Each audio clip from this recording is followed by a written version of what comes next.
ناظرین، آج میں آپ کو رمضان المبارک کے 28ویں روزے کی دعا بتاتی ہوں جو ہم سب نے مل کے بکثرت پڑھنی ہے۔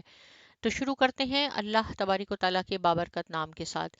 اعوذ باللہ من الشیطان الرجیم، بسم اللہ الرحمن الرحیم۔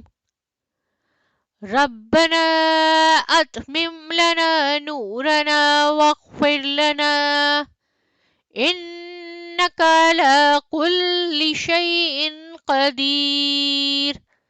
اے ہمارے رب، ہمارے لیے ہمارا نور پورا کر اور ہمیں بخش دے، یقیناً آپ ہر چیز پر خوب قادر ہیں۔ رب ابن لی عندک بیتا فی الجنہ، اے میرے رب، میرے لیے اپنے پاس جنت میں ایک گھر بنا دے۔ آمین ثم آمین۔